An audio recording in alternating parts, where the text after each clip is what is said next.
It's my pleasure to introduce Yolanda Schaerli, who's an assistant professor of synthetic biology at the Department of Fundamental Microbiology at the University of Lausanne. Her lab uses synthetic biology approaches to understand gene regulatory networks, particularly those involved in strike formation networks, pattern formation and strikes as part of that. She's very well known in the field for the important milestone where she explored the design space of synthetic strike forming networks, a work that I regularly discuss in my master's lectures. So of course, I'm very excited for her talk today. And with that introduction, over to you, Yolanda. All right, thank you very much for the kind introduction and also for the opportunity to present our work here. So as you mentioned, we build synthetic gene regulatory networks that can produce spatial patterns. And so patterns are omnipresent in biology. Examples include spatial patterns of microbial communities, but also patterns of fur, animal fur or skin patterns, but also body plans, and they have their origin in gene expression patterns during development. So we're interested in the underlying design principles of how those patterns are produced. And we also want to know what are kind of the simplest gene regulatory networks that can produce such patterns. In addition to the understanding aspect, we're also interested in being able to engineer patterns. And this opens up then the opportunities for applications. And I like for it, the example of the U group, where they use a synthetic circuit to pattern a colony of E. coli that then was used as pressure sensor. And if you think a bit more in future, maybe in the future, materials are composed of engineered living material cells that self-organize in specific patterns or structures, and also have the nice properties of self-repair and self-regeneration. So in order to engineer patterns and understand patterns, we use the synthetic biology approach. So we start with well-characterized biological parts, such as promoters and open reading frames, and then combine them, assemble them, express them in a suitable host organism. So far, we have been mainly working in E. coli, to get then a synthetic gene regulatory network that might share its topology with a natural counterpart, but is much easier to analyze and to modify, and we have much less confounding factors. So that is what we do in my group. We use synthetic biology, build some circuits that then hopefully produce some pattern in a population of E. coli cells. What we also do in my group is we use some of those circuits to address questions of molecular evolution centered about robustness, evolvability, and innovation. But although we have some exciting work ongoing here, for today's talk, I will more focus on this aspect, and I will present you two publications that recently came out. As we already heard from Tom as well, an important aspect in patterning are morphogen gradients. So if you have a population of identical cells and there is a signaling molecule that is locally produced, a so-called morphogen, it can diffuse across the cells and form a gradient. Gene regulatory networks are then capable of interpreting this gradient and produce a spatial pattern. And we are interested in what kind of networks can perform these functions. So back in my postdoc, we addressed this question. We started with a computational approach. And so we asked what kind of gene regulatory networks composed of only 3 nodes can take the input signal of a morphogen concentration gradient and produce the output of a single stripe of gene expression.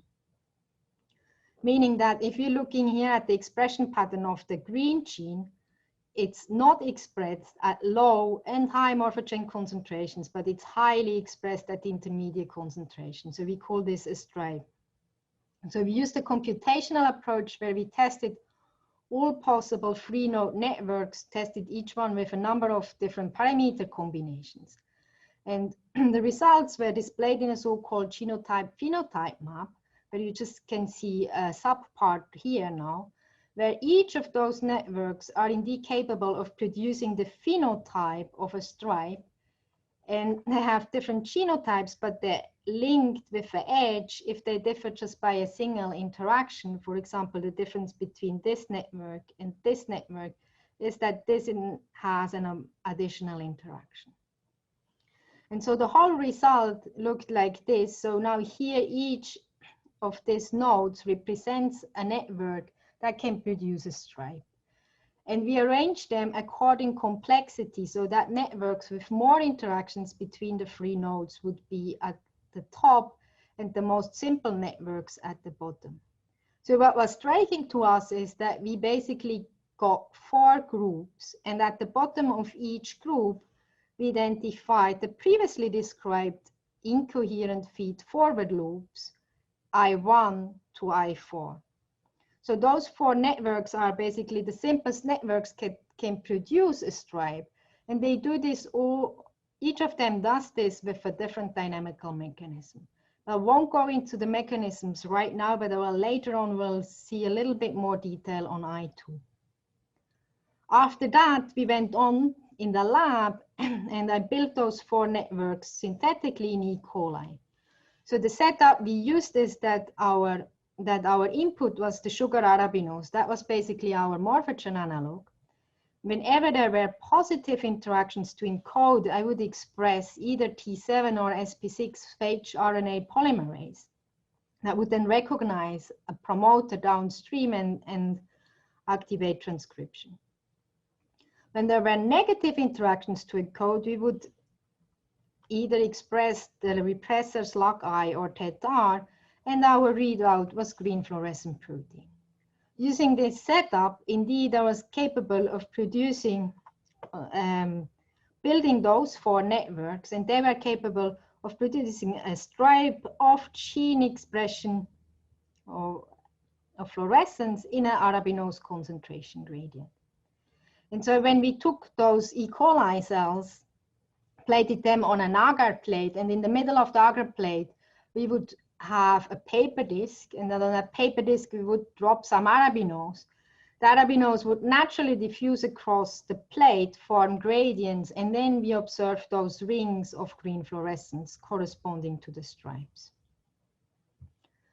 We then also used some of those networks to address more questions. So we've shown that gene regulatory networks can constrain evolution. And we have also worked almost close to completion where we use those networks to study epistasis. But I'll not talk about this today. And so, although this was really nice work, you know, what we really wanted to do is kind of not study only the simplest networks, but go a bit more up here and explore more complex networks. But with the setup that we started with, we were really limited.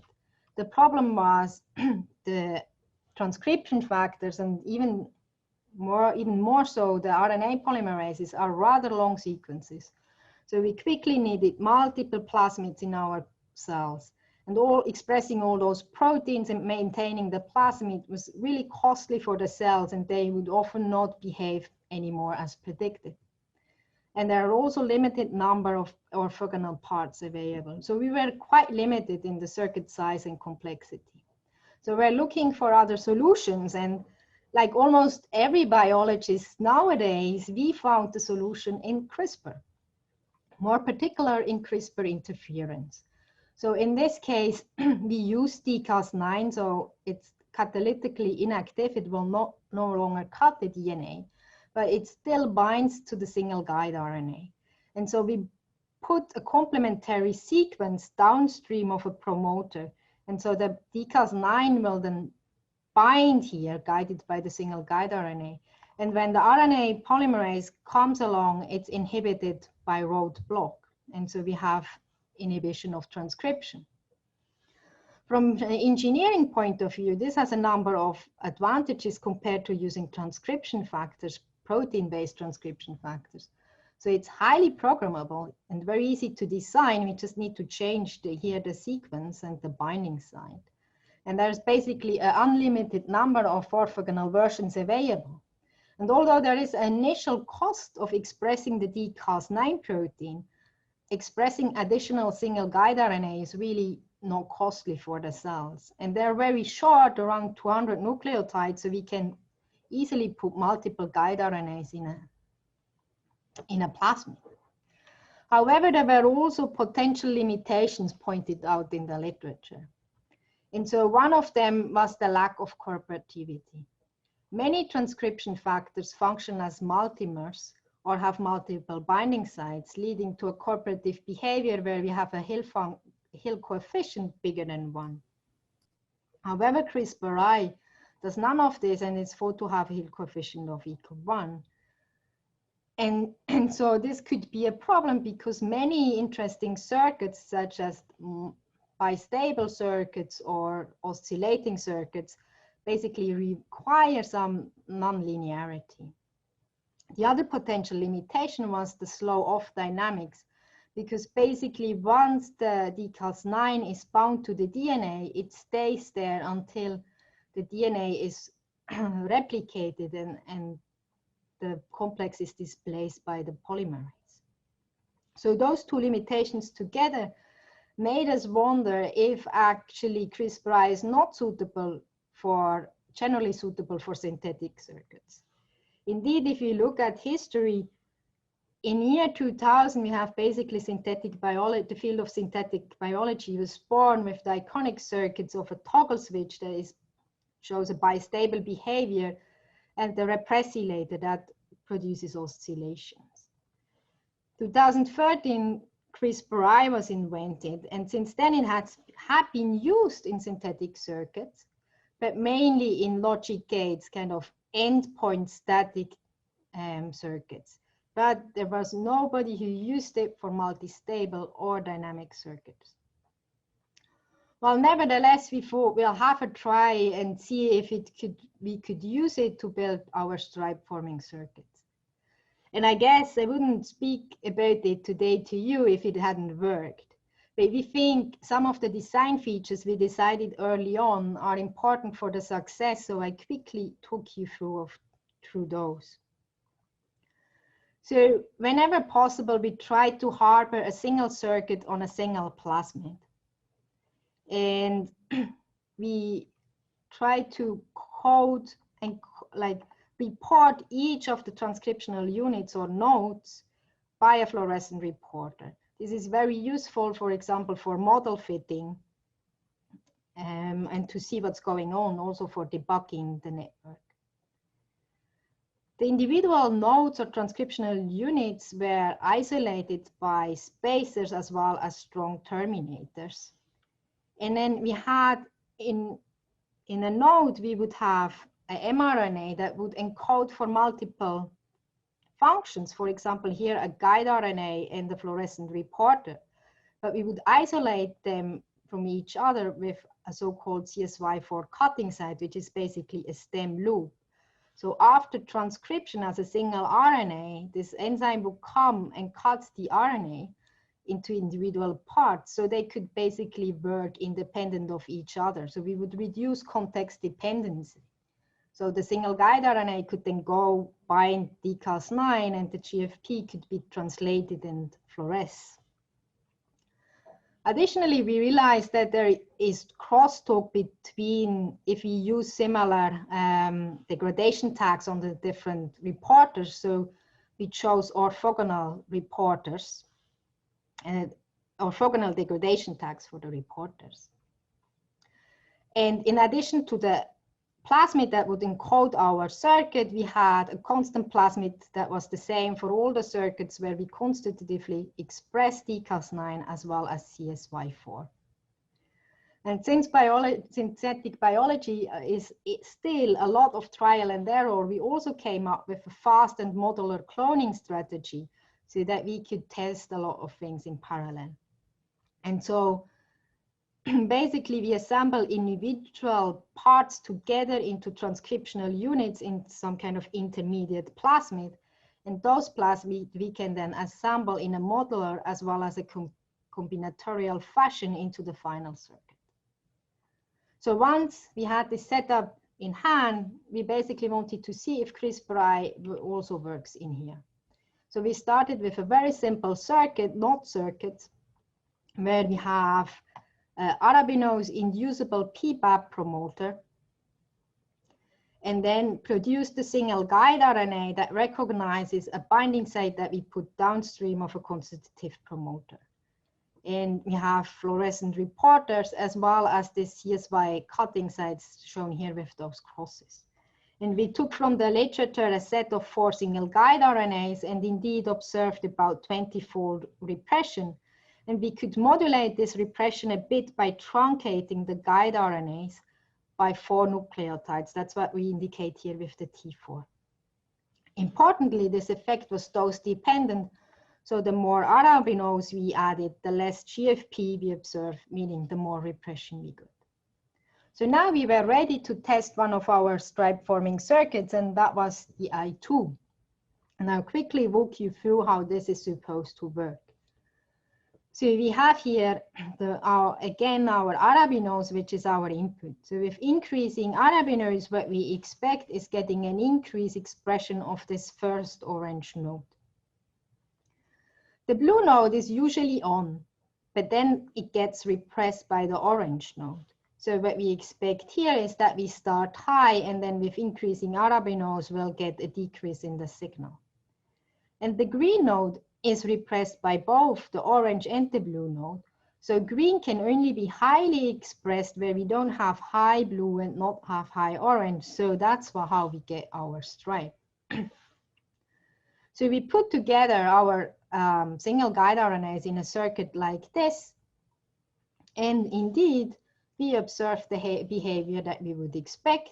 We get an increase in the orange node, a decrease in the blue node, and a stripe in the green node.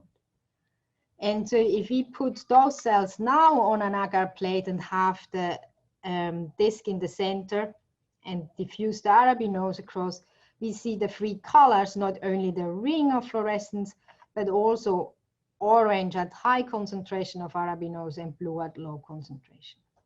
And although people have built this I2 circuit before, including myself, this is, as far as I know, the first one with 3 fluorescent reporters. And this is really useful for tuning and debugging as well as for modeling fitting. And so the nice thing is now we are not limited by stopping with this. The cells can take more. The load is rather low. We can add more single guide RNAs. And so one thing we did, for example, is adding a second stripe forming circuit into the same cells. Now we have only 1 reporter each, but the same cells are basically capable of producing a green stripe as well as a blue stripe. So this I2 topology really is quite similar to the iconic repressilator topology. The only thing that is different is the direction of this interaction. And so since it works so nicely for the stripe forming circuit, well, my postdoc Javier thought, why not try also if it works for the repressilator? So he put together this network based on CRISPR-I, and we had to change the fluorescent reporters because the previous one wouldn't fit with our microscopy setup. But then when he transformed this circuit into E. coli cells and run those cells in a microfluidic device, to our delight, we would observe this. So they indeed oscillated, and without much fine tuning. Basically, the first repressilator he tested worked very nicely. And we call this network now the CRISPR later. And so what's also nice is, I mean, the individual cells, they are not talking to each other, not like in the oscillator that Jeff Hasty yesterday showed. They're independent from each other. But it seems that the oscillations are so robust, so if in a microfluidic chamber, most of the cells are descendant of the same cell, they basically all oscillate in synchrony inside. And so we can observe oscillation at the population level of about those 100 cells we have in our chambers. And those are quantified here. What you can see here is the chymograph. All right, so we managed to build stripe forming networks. We built an oscillator. So we thought, well, maybe we can also build multi-stable circuits, right? And so of course we went to the other iconic circuit, the genetic toggle switch. So this was initially implemented with protein loci repressing TET-R and TET-R repressing loci. We have a fluorescent readout here. And so it's a bistable network, meaning we have two possible states. Either loci is high and TET-R is low, or TET-R is high and loci is low. And it's possible to switch between those two stable states by adding the small molecules IPTG or ATC that would either bind loci and prevent it from repressing or bind TET-R. And so we wanted to build something similar, but unfortunately it's not so easy to add small molecules and to modulate the single guide RNA. So instead, we came up with this design where we have single guide RNAs repressing also the node additional single guide RNAs, and we can induce those with small molecules. So that allows us to toggle between the two states. And so that data I show you here, that if you incubate this network initially with arabinose, this guide RNA will be expressed. And so we're gonna have this low, so we have most of the cells will be not green. And even if when we remove the arabinose, they stay in this state. But we can switch them to the other state by adding AHL. They all switch green and they stay green even when we remove the AHL. We can also start the other way around. We start with AHL, we start with all green cells. They stay green when we remove the AHL. We can switch them into the non-green state and they stay there. So it's really a bistable toggle switch. And we also have controls that are shown here, where this is, it's missing one of the repressions and those do not stay. Once we remove the chemical, they basically switch back. So it's dependent on this topology. So we had a kind of paradox situation here. Usually in the lab, what happens, things really should work, but they don't. Here, literature would suggest that shouldn't work with CRISPR-I, but it worked, right? So of course we wanted to know why. And so we've, so cooperativity is indeed sufficient to produce bistability, but it's not the only way. There are other possible sources of getting the nonlinearity necessary for bistable behavior or oscillations. And so one of them is depletion of repressor. So for example, by decoy binding site. And so we looked at the mechanism of DCAS9. So the DCAS9 binds the single guide RNA, and then what it does, it scans along the DNA and stops at each so-called PAM site, which is NGG for DCAS9. And then it evaluates if the single guide RNA fits, is complementary to the DNA. And so if it's indeed complementary, it found its binding site and stays there. If not, it will release and then scan again.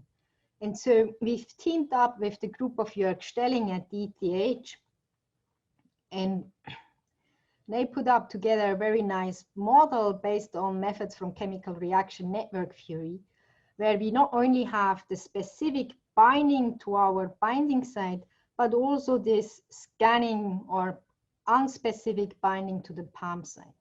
And indeed, it's possible with this to get a bistable behavior. So suggesting that it could be this scanning or this binding to the PAM site that is sufficient to produce nonlinearity that gives us the bistability. So to summarize this first part of my talk, I hope I could convince you that CRISPR-I is widely applicable to build synthetic circuits. And we've shown that we can use it for patterning circuits, especially the incoherent feed-forward loop too. And we can use it for dynamic circuits. We've shown that with the CRISPR later, and it can also be used for multi-stable circuit. We've shown the toggle switch. And so as outlook on this part, basically now we have, this opened us a lot of doors because we can build much more complex circuits, those higher up in the genotype-phenotype map, and explore their behavior. And since CRISPR-I basically should work in many different bacterial species, we are also curious whether we can transfer some of our circuit to other species. And so I said in the beginning, we're interested in patterns. So with the patterning, spatial patterning here, and we can say temporal patterning here, but maybe you wonder, how does the toggle switch fit in here? Well, actually, the toggle switch is a very frequent subnetwork in natural patterning networks. For example, in the neural tube gene network of the mouse, or also the gap gene network in the fly, where you see this toggle switch is really frequent as part of a bigger network. And so we have already seen the toggle switch in my talk, and I said that it's bistable. Another nice property is hysteresis. That means that the signal necessary to switch from one state to the other is dependent on its previous state. So we need that much signal to switch it to the red state, but then we need a different amount of signal to switch it back. And although the toggle switch has been built previously and studied quite extensively, nobody really looked at how we can use the toggle switch to pattern in a concentration gradient, in a morphogen gradient. So we started working on this before we had the CRISPR-I circuit. So that's why we also used protein-based circuits. So we adapted a circuit where TET-R inhibits LOCK-I and LOCK-I inhibits TET-R. We have M-Cherry readout and the GFP readout.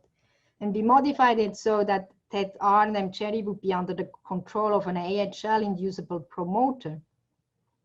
And we used IPTG to modulate this repression, to make it weaker.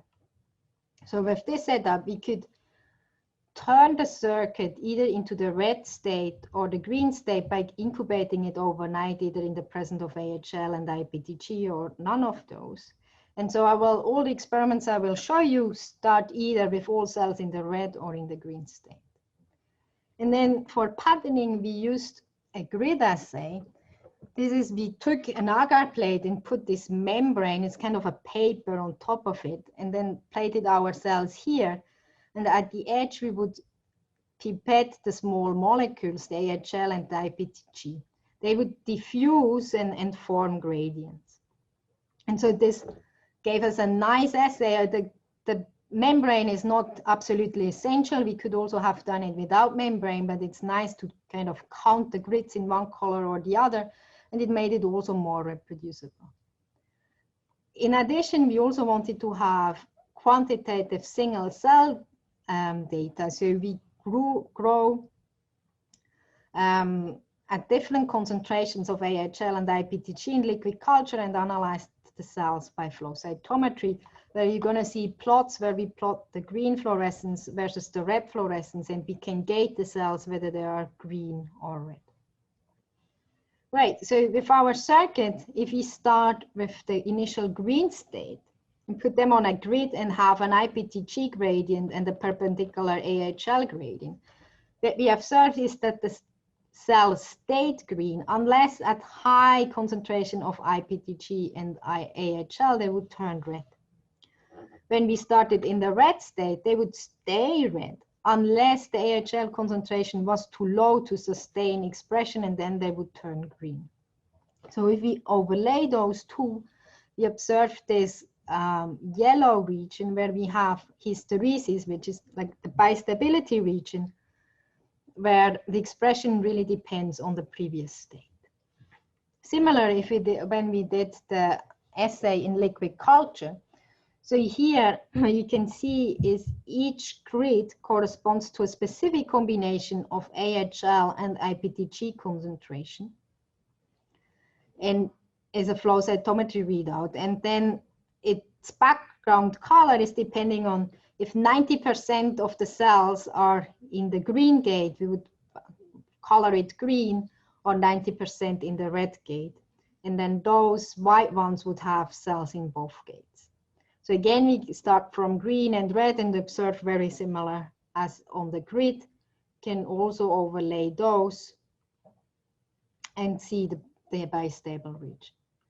We took then all this flow cytometry data and fit it to an ordinary differential equation model. And this basically helped us to characterize the underlying bifurcation diagram and unveiling the possible dynamical regimes of the circuit. So, and that's how it looked like, the bifurcation diagram here in 2D or in 3D. And so we have IPTG here and the AHL here.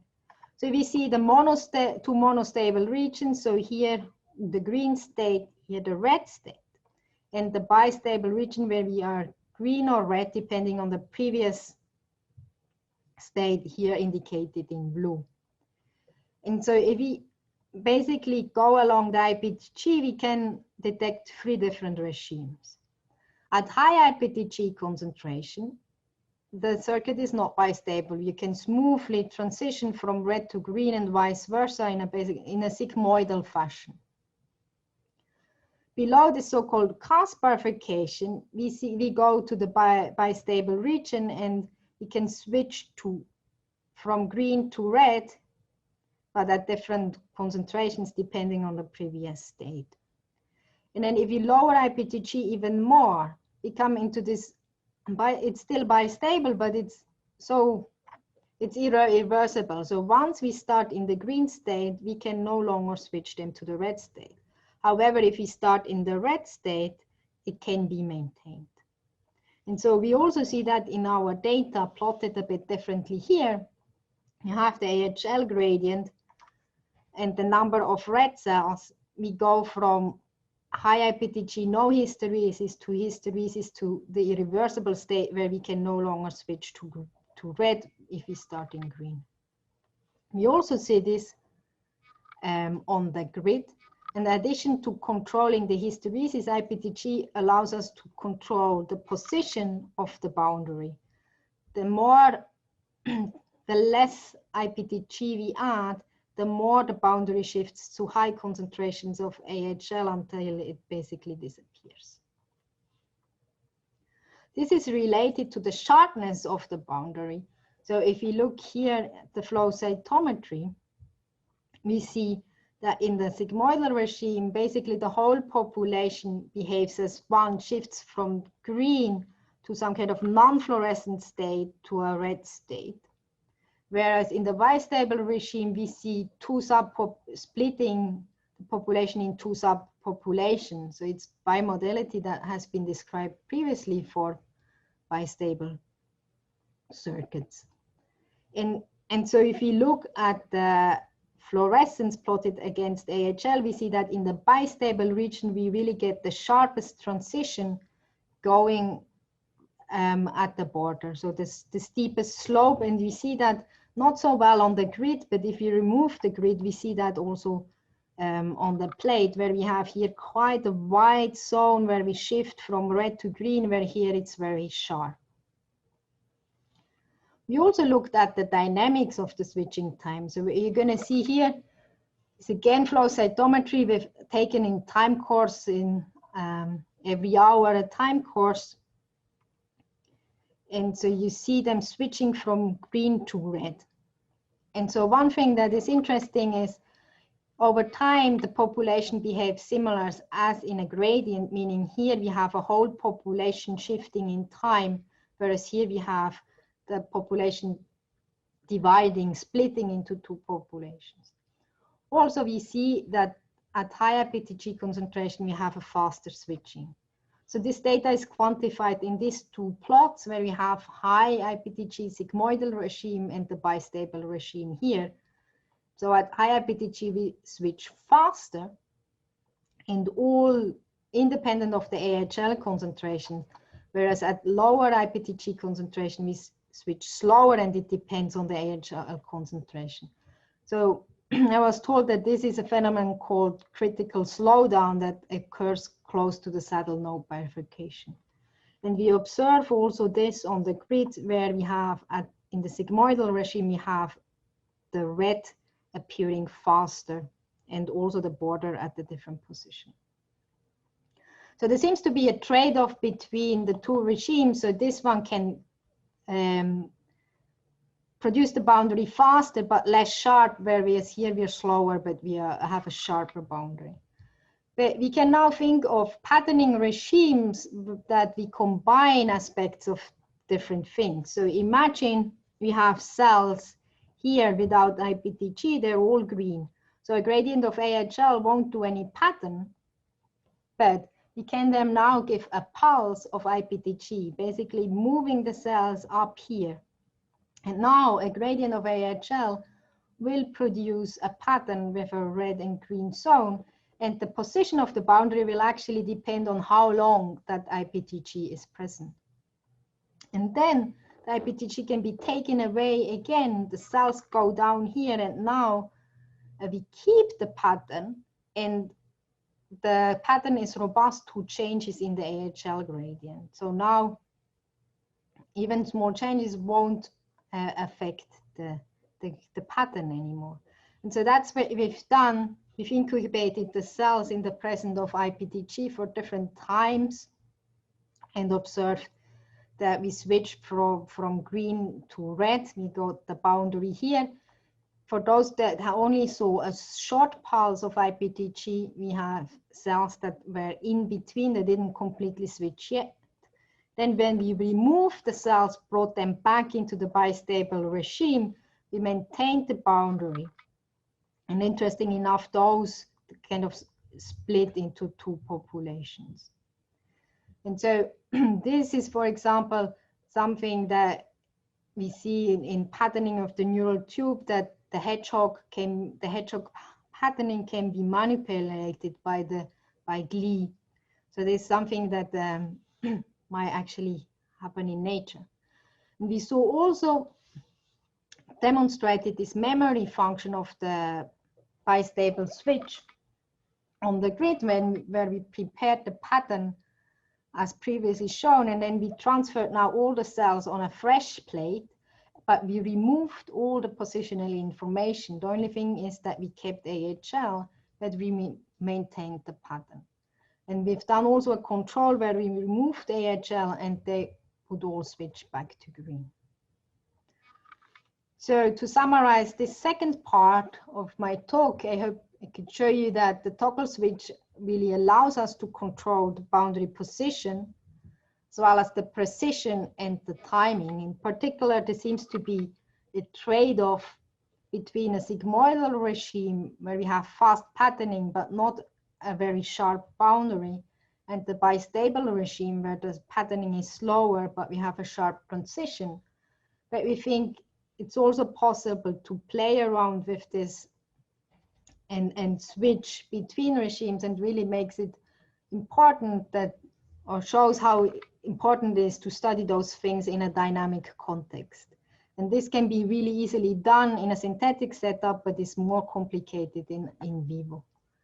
And so as Outlook, we are of course very curious to see how the toggle switch behaves as part of more complex circuits. One circuit we are interested in is this circuit, a combination of the toggle switch and the repressilator known as ACDC. So with that, I think I come to the most important slide, which is the acknowledgement slide.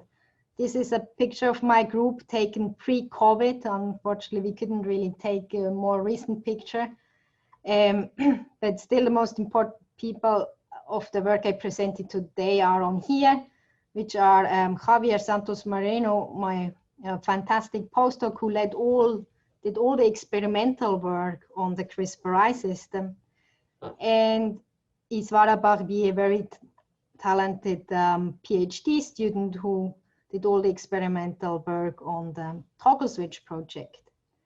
course, also a huge thanks to our computational collaborators, Ruben Perez-Carrasco at Imperial College London, and Yves de Sudy and Jörg Stelling from the ETH Zurich, based in Basel. And I would also like to thank funding, of course, and you for attention. And before I take questions, I would just like to point out that I'm currently looking for a postdoc to continue some of this work I presented today. So if you're interested in, please apply. The deadline is officially on Sunday, but even if you drop me an email a few days later, I would be happy to consider you.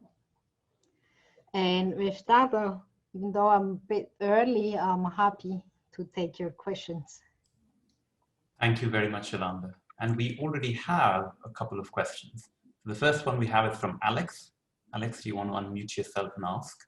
Yeah, hi Yolanda, thank you so much for the talk. It's fantastic, and I really enjoyed the papers as well, reading through them. Thank you. So you mentioned that the non-linearity in the CRISPR-I circuits comes from this kind of titration of the DCAS9, the non-specific binding of the DCAS9.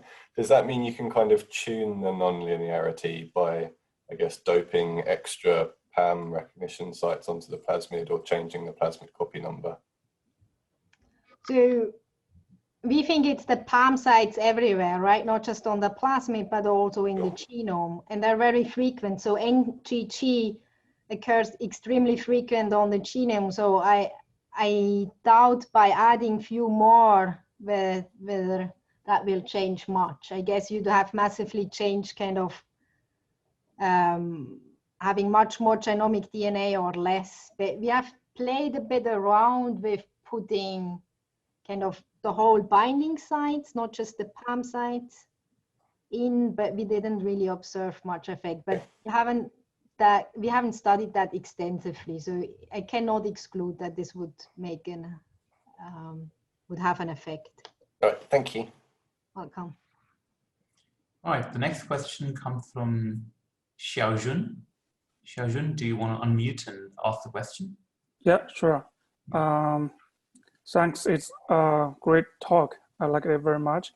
My question is, you mentioned that for the CRISPR-I, there is a slow of dynamics. So I'm wondering if the memory of the toggle switch is from this slow of dynamics. I mean, does this slow of dynamics contribute to the memory maintenance when you do the experiment? So it's really inherent to the network structure, because actually the CRISPR, the toggle switch work I showed you was the protein based, because at that time we started this project, we didn't have the CRISPR-I based one. So it's really inherent to the structure of the toggle switch, because it's bistable, and also of course also the parameters have to be right that we get into this irreversible regime. But it's really a property of the network, not of the particular implementation, whether we use transcription factors or CRISPR-I.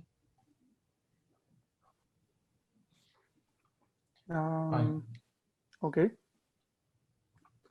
All right, and our next question comes from Matthias.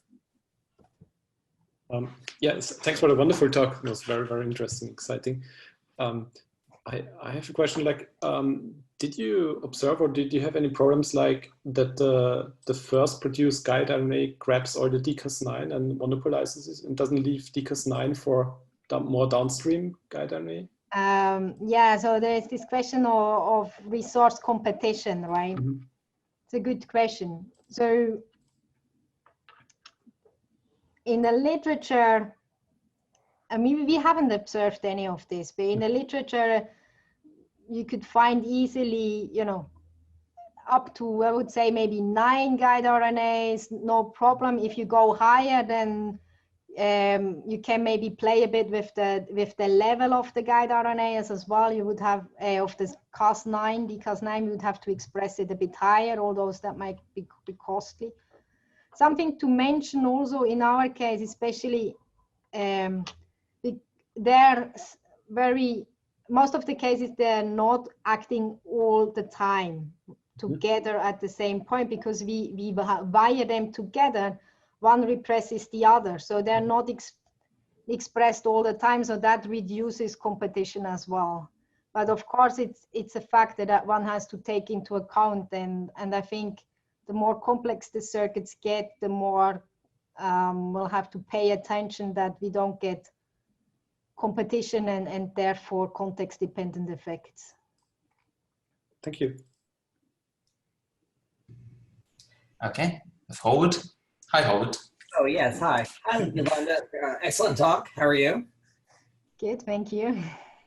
I guess my main question is, did you notice any sort of, particularly when you were overexpressing reporter proteins, did you notice any instance where suddenly the genetic, circuit broke or had deletions, potentially because of repetitive sequences?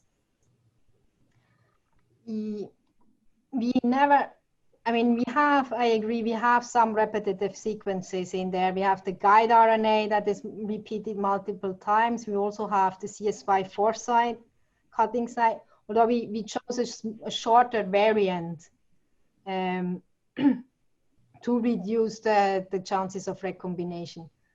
The circuits, for example, the oscillator, it ran for 3 days without problem. But we haven't really extensively tested how long it would be stable. We have sequenced a couple of colonies, never found recombination, but I cannot exclude that this is never a problem. I think it depends on how much burden the cells have. I think if you would put in something toxic or so, this might lead to a problem. Not for the circuits we have been working so far. I think they're also that you're using. Is it Rec-A positive or negative? I would say positive. It's not a cloning strain. The K12 I would say it's positive, but I will have to double check, to be honest. With the protein-based circuits, like the stripe-forming circuits, there what we observe is kind of metabolic load, but the circuits would quickly shut off if we would express too much.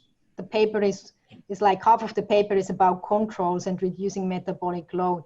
But interestingly enough, it didn't require to mutate. Somehow the cells managed to shut this off, probably by expressing stress response and then switching the sigma factor. That's what I suspect.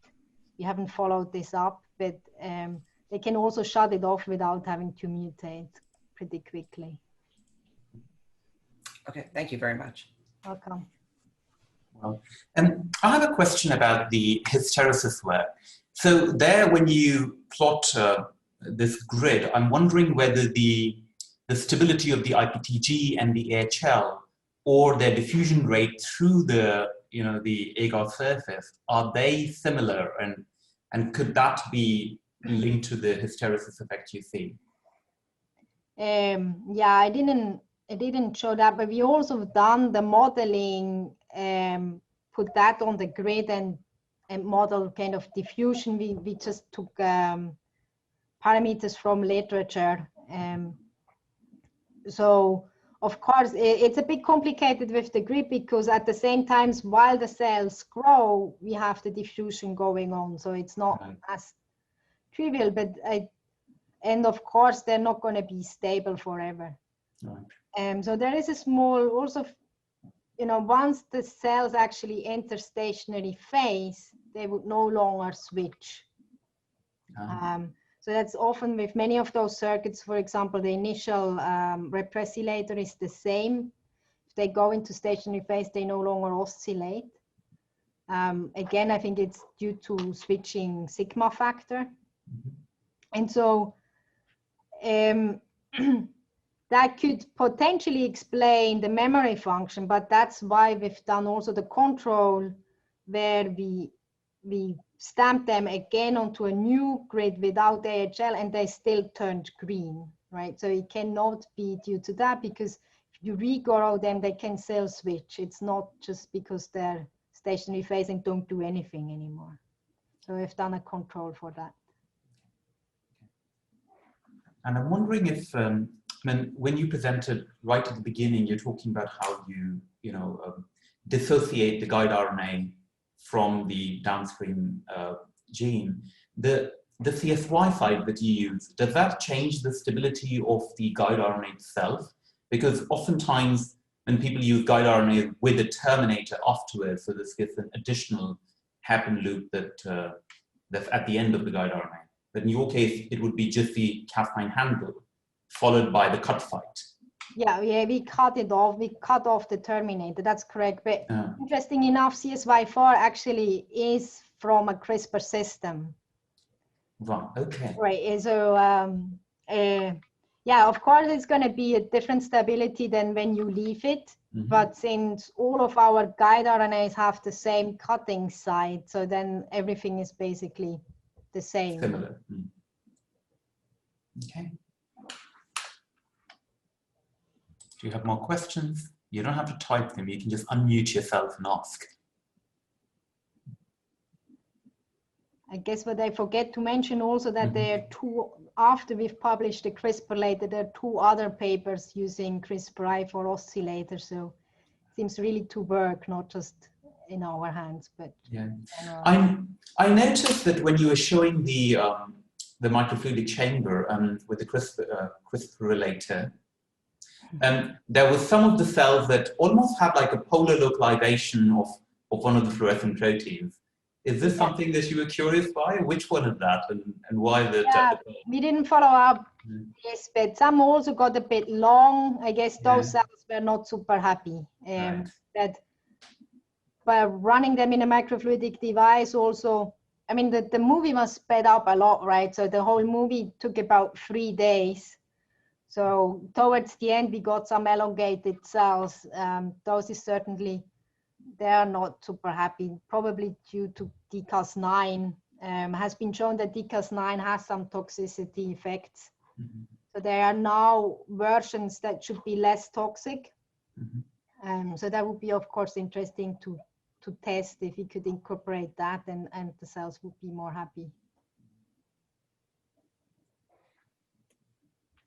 Why exactly the focal point, that I don't know. I just wondered, because it seemed to happen with only one type of the fluorescent protein, because I think it was the yellow color. So I was just wondering, maybe it's just an accumulation of the fluorophore itself. That would, maybe aggregated protein. Maybe, well, go back and watch the movie again. No, doesn't work anymore. All right. Sorry. It's okay. It's okay. Wow. Thank you very much for the very exciting talk, and wow, a huge sort of broad range of work with all these patterns and oscillations, spatial and temporal. That's why so this is great. Thank you. Thank you. Welcome. Thank you for hosting me. Although it wasn't so computational, but I hope it was still of interest. No, definitely was. Thank you.